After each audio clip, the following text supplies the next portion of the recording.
శ్రీరస్తు శుభమస్తు అవిఘ్నమస్తు.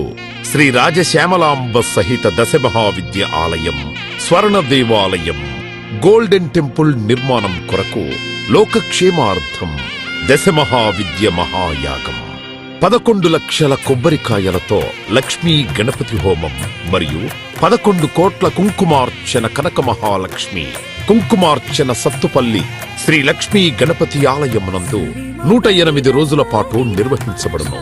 ఈ కార్యక్రమంలో భక్తులందరూ పాల్గొని తీర్థ ప్రసాదములు స్వీకరించి భగవత్ కృపకు పాత్రులు కాగలరని మనవి. స్వర్ణ దేవాలయ నిర్మాణము మహాసంకల్పం, సాహసోపేతమైన నిర్ణయం. ఇది అమ్మ నిర్ణయం, ఇది దైవ సంకల్పం, భక్తుల శిష్యకోటి సంకల్పం.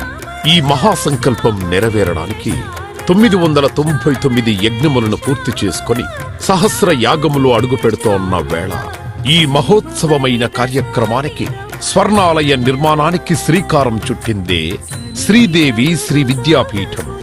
గణపతి శరణాగతి అంటూ దైవాన్ని స్మరిస్తూ ఈ కార్యక్రమాన్ని రూపురేఖలు తీర్చిదిద్దడానికి భక్తులు ఈ యజ్ఞాన్ని నిర్వహిస్తున్నారు. ఈ స్వర్ణాలయ నిర్మాణానికి స్థలదాతలు, విగ్రహదాతలు, నిర్మాణదాతలు, పోషకులు, రాజపోషకులు, మహారాజ పోషకులు, భక్తులు సహాయ సహకారములు అందించి తెలంగాణ ప్రాంతంలో ప్రతిష్టాత్మకంగా ఈ దేవాలయ నిర్మాణాన్ని చేయడానికి ఇంటికొక పువ్వు ఈశ్వరుడికొక మాల అన్నట్లుగా అందరూ సహాయ సహకారాలు అందించవలసిందిగా కోరుతున్నాం.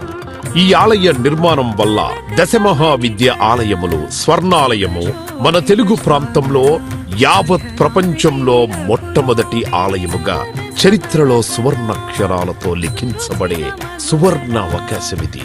అంతేకాకుండా దశమహావిద్య ఆలయ నిర్మాణం ద్వారా ఎవరెవరికి ఎలాంటి విద్యతో ఏ అవసరం వచ్చినా ఆ విద్యా సంబంధమైన దేవతలను ఏకకాలంలో అర్చించి సేవించి దర్శించి అమ్మ కృపకు పాత్రులవ్వడానికి ఈ ఆలయం ఎంతో మార్గదర్శకంగా ఉంటుంది అనడంలో ఎటువంటి అతిశయోక్తి లేదు. అలాగే ఎలాంటి ఆర్థిక సమస్యలైనా ఎటువంటి సమస్యలైనా పరిష్కారమవుతాయి అమ్మ కృప వల్ల.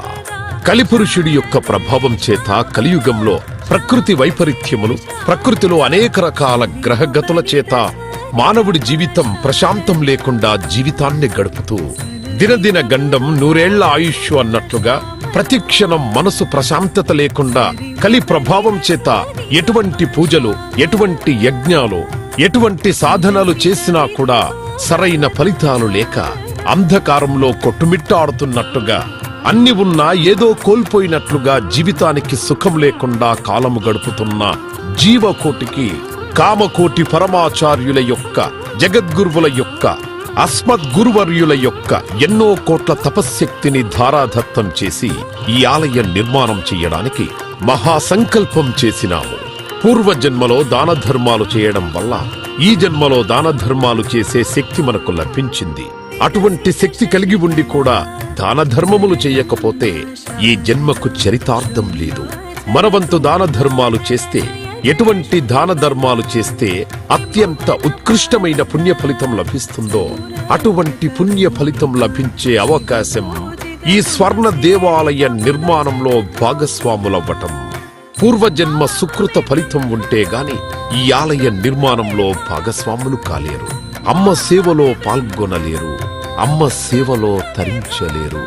ఒకవేళ తరించాలని ఆశ ఉన్నా కను ప్రభావం వల్ల మిమ్మల్ని కర్మల వైపు ఆ కలి ప్రభావం ముందుకు తీసుకుని వెళుతుంది తప్ప దైవ మార్గంలో నడిపించడానికి ఎట్టి పరిస్థితుల్లో మన మనస్సును ఒప్పుకునేలాగా చెయ్యదు. అయినప్పటికీ వాటన్నిటినీ దాటుకొని అపర దేవత సేవలో పాల్గొనటం ఎంతో మంది భక్తులు ఇప్పటికే ముందుకు రావటం మేము ఈ దేవాలయ నిర్మాణంలో భాగస్వాములవుతాం. శ్రీ రాజశ్యామల సహిత దశమహావిద్యా స్వర్ణాలయం నిర్మాణ మహాసంకల్పం శ్రీదేవి శ్రీ విద్యాపీఠం శ్రీ లక్ష్మీ గణపతి ఆలయం సత్తుపల్లి కంచి కామకోటి పీఠ సంప్రదాయం